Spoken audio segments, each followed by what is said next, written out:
Welcome back, everybody. A3R here again. We're going to continue working on the passenger side floor pan on Project 68.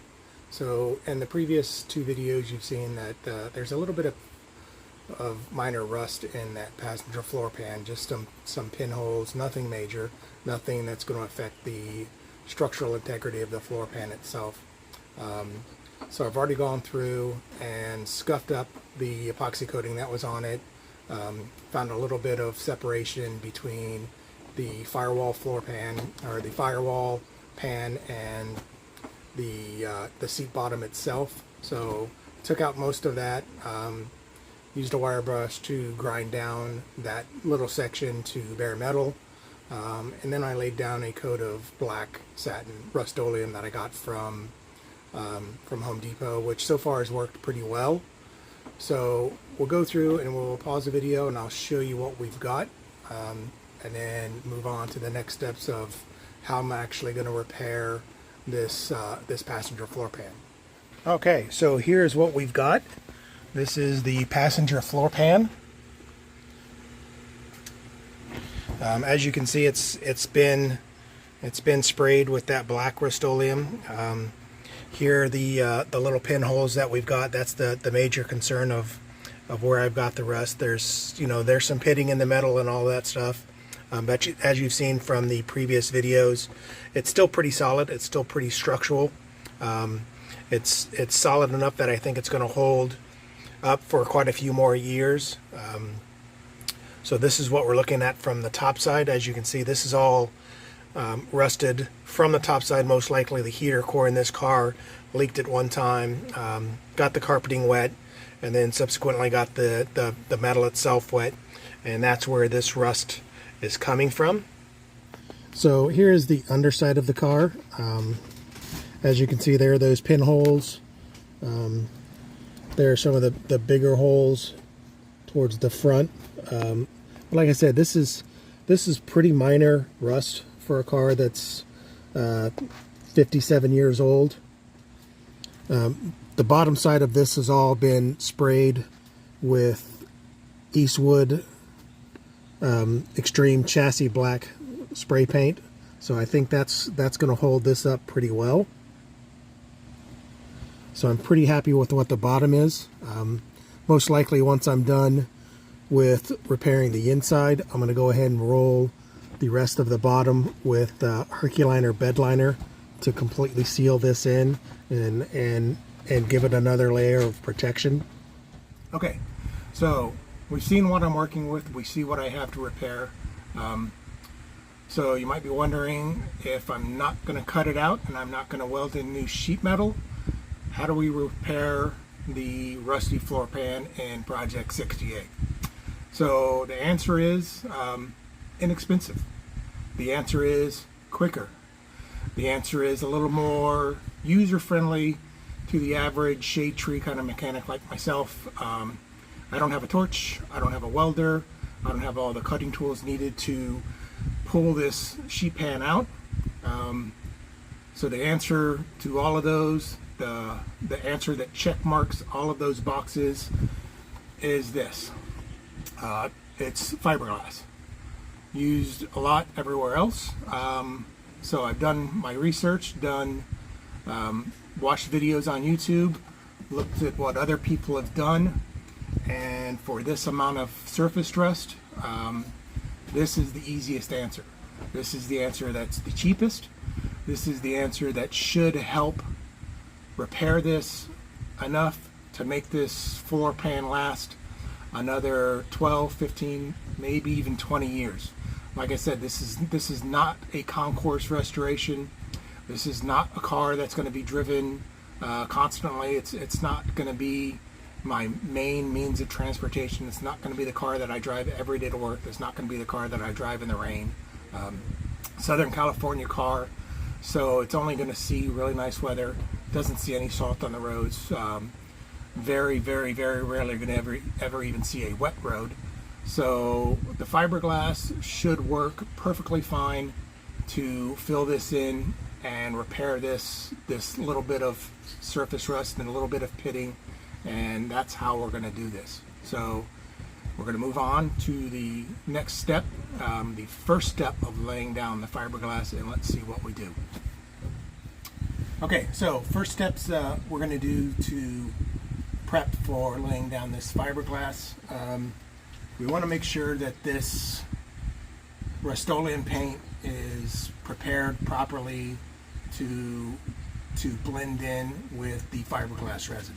So what we're going to do, we're going to use a little bit of acetone.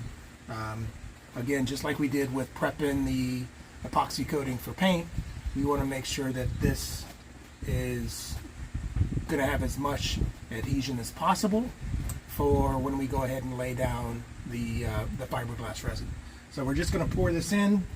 We're going to use a little bit of a brush, just like we did with the alcohol rub. It's going to evaporate, so we're going to lay this in and let this do its work. So we'll pour it in, use a brush to spread it out. Going to focus mainly on this area where we have the heaviest pitting. So here we go.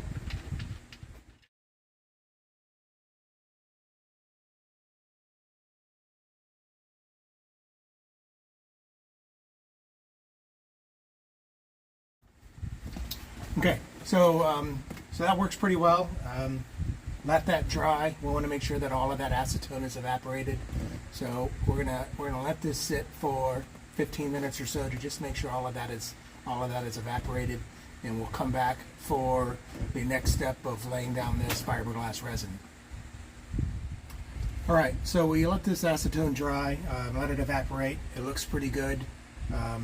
So we've got this paint pretty well prepped. So like I said, this is what I bought from O'Reilly's. I'm sure you can pick it up from any other automotive store. Looks like a pretty good set. Comes with a fiberglass sheet, comes with the resin, comes with the tube of hardener, spreader, which we won't use, and a mixing stick and a mixing tray. So this kit has a sheet that is 18 by 24. One sheet, I think that's going to be plenty for this application. So the first thing you want to do is lay it down and see where it fits.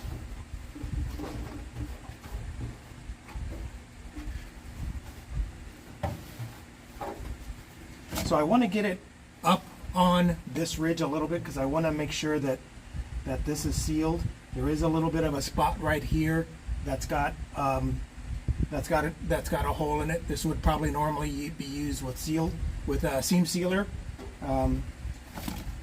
Make sure that we're getting up as far past any of this pitting as we can. So there's no pitting, no holes on the transmission tunnel side, so I'm fine leaving that just with the paint. This is where I want our fiberglass sheet to cover up. So this is pretty good where it sits. So what you do want to do is mark anywhere that you need to cut. So there is a hole here.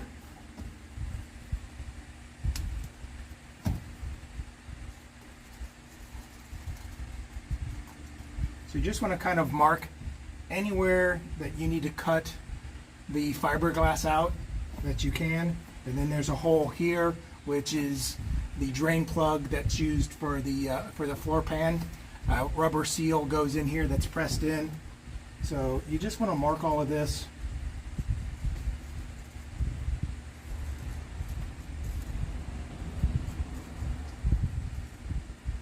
However you can.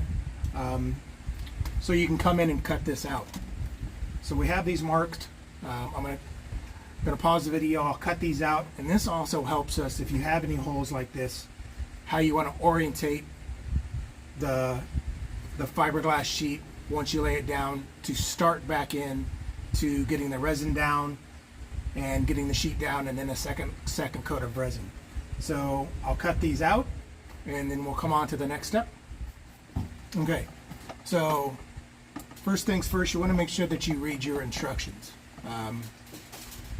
One of the main concerns with using fiberglass is how fast the resin actually cures. So you want to look at where you're at with cure times. For this one, you got a working time of about 8 to 12 minutes.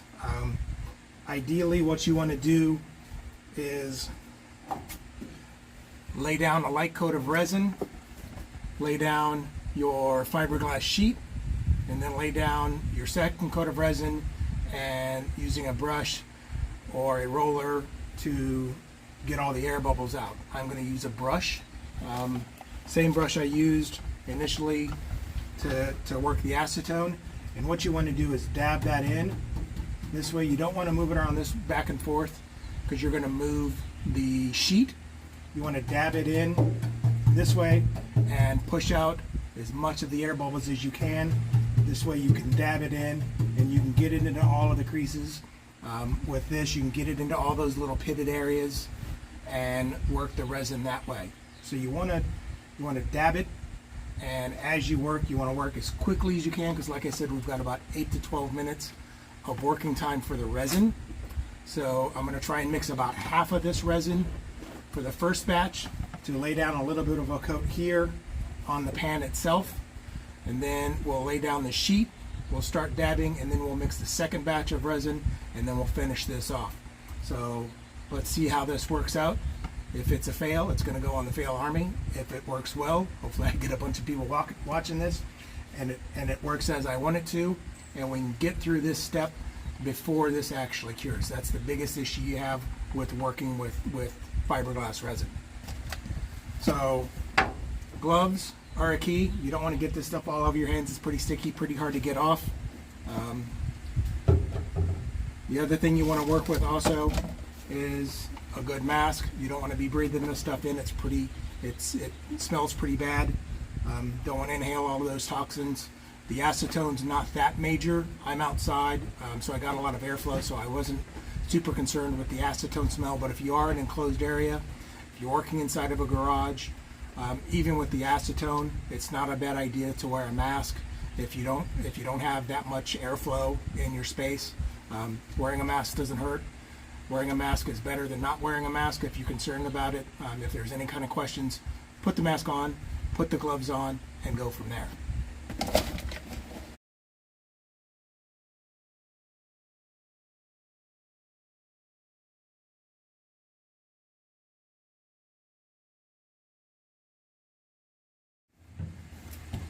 Okay, so for the resin to hardener, like I said, read your instructions. There is a mixing ratio for your resin to your hardener. The instructions note that your mixing ratio is 1 ounce of resin to 10 drops of hardener. So like I said, I want to use about half of this bottle. I'm going to have to guesstimate that. It's a 7.2 ounce bottle. So I'm going to use about 3.5 ounces of resin. So that should give me about 35 drops of hardener if I can calculate this pretty close. So let's see how we get.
So as you can see, the resin started to harden in the mixing container before I can get it all out. So lucky enough, it wasn't cured yet. I was able to pull it out. So I'll probably clean this up a little bit, see what I can do moving forward. I still think the fiberglass is a good option to lay this down. Probably just the issue I had was putting too much of the hardener into that second batch. Probably had way too much hardener in relation to where the resin was. So my mixing ratio was obviously off because the first batch I put down didn't really harden at all. So I'm gonna go down to the parts store, get another container of that resin, get another box of the fiberglass, and try this again. All right, so we're back. Got a new box of fiberglass. So this is still tacky. It's a little bit still wet. So I think we're okay to go ahead and lay this back down. We don't need to re-prep this. There was a little bit of the gel that was left down, so I cleaned that up. Like I said, this is all still a little bit tacky. So I think we're okay to go ahead and lay a new batch of resin down.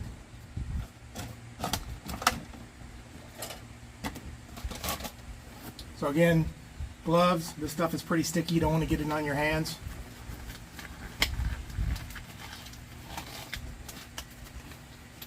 So just to maintain some time, I'm not going to cut out these two holes. I'm going to go ahead and lay the fiberglass down because I don't want to wait any longer than I have to get this next coat down. I want to make sure that I can get this cloth down while it's still tacky to hopefully get this held in place before this hardens too much.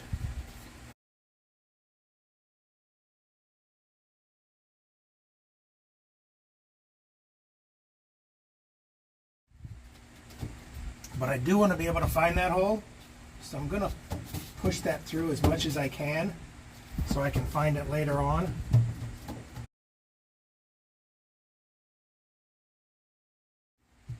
So with the contours of this pan, one of the things that was having an issue with was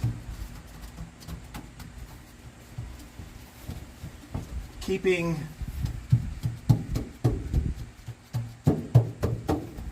the matting from bubbling up. So you don't want those bubbles, because all of those bubbles are going to be air that's going to be trapped between the resin, the body, the sheet metal, and the cloth. Any of those little air gaps are going to be possible areas where this is going to rust.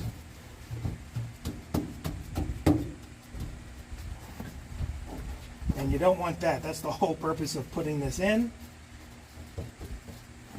is to keep it from rusting.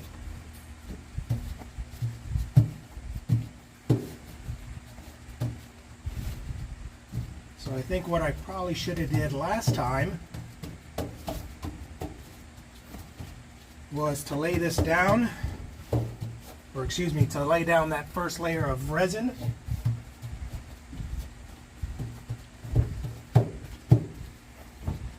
Actually let it get a little bit tacky,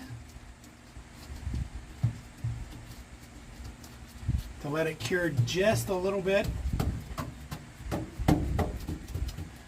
and then put the cloth down. So now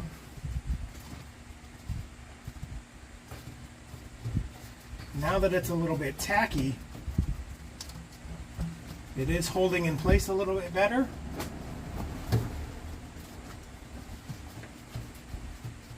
And I don't think it's going to move on me like it did last time.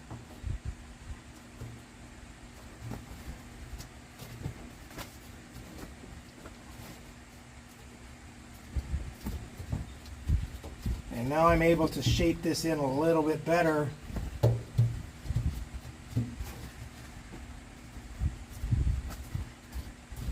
Initially to the contours of the pan. And now you see we have these little ribs that are coming through already,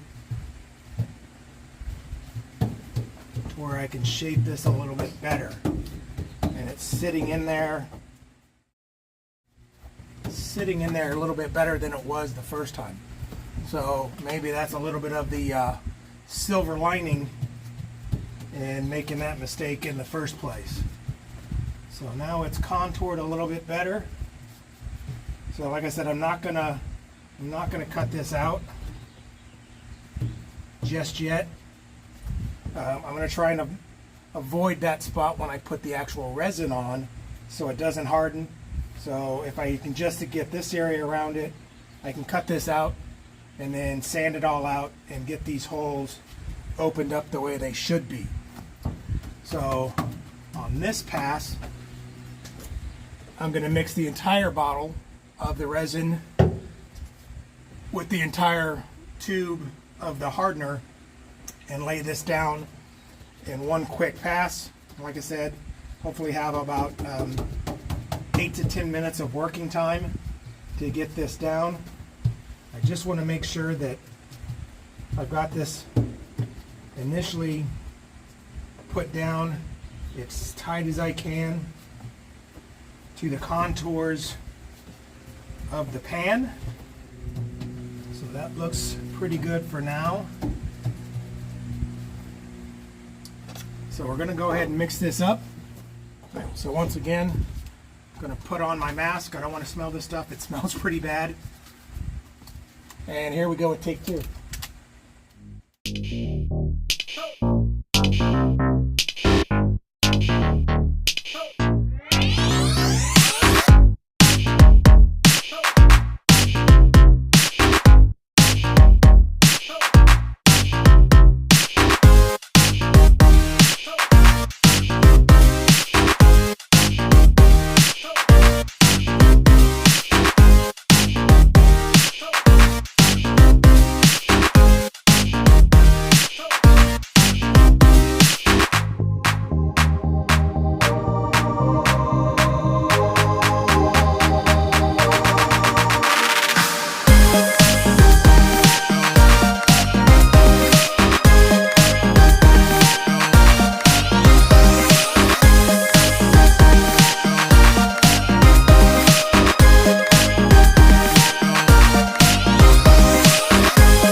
Alright, so that worked out much better. As you can see, it looks pretty clear. You can still see through the holes. I mean, that's just light coming through the fiberglass mesh. But what you want to do, you want to make sure that you get rid of all the air pockets as you can. You want a pretty uniform color, which is what I have. So the air pockets are taken out. Again, you can see through the opening here for the floor pan drain, and another one of the drain holes here. You want to make sure that you overlap an inch or so, an inch or two outside of the cloth out onto the metal. All right, so pretty happy with how that turned out. Yes, like I said, it's a little silver lining in that first batch that I mixed up. Obviously, the resin to hardener ratio in that second batch that I made was a little bit off. Pay close attention to how you mix that stuff.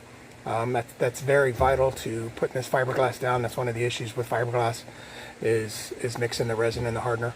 So pretty happy with how this turned out. Looks pretty good. Like I said, you want to make sure you get all those air bubbles out. You want to have a pretty consistent color across the material you're working with. For me, it's that pan. So having that sticky set of resin down when I put the cloth down was actually quite helpful. I was able to put the cloth down and kind of form it into the recesses of the pan itself, which made it quite a bit easier to put it down. So gonna let this cure most likely for the rest of the day. Look at it again tomorrow. There's some spots that I might have to sand down a little bit just to make it a little smoother, so when I put the carpet down it's not an issue. But what I will likely do is that since I'm only using one sheet of the cloth, I'm probably going to use that Herculiner bed liner on the inside also, just for an added layer of protection. It's pretty tough.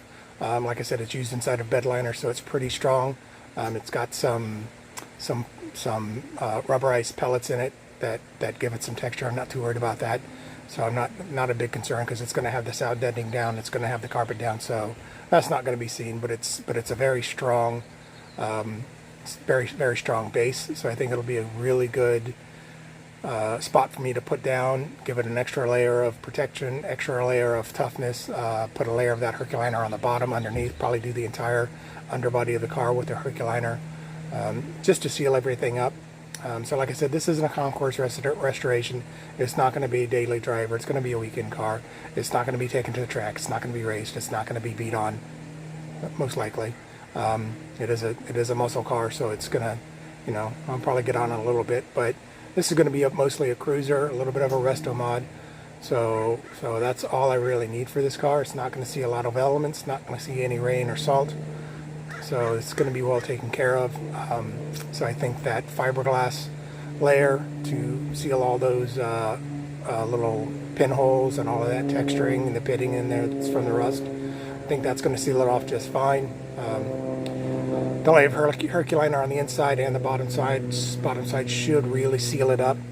Shouldn't have any issues with this rusting again. Like I said, should be fine for the next 10, 15, maybe even 20 years. So we'll see how it goes.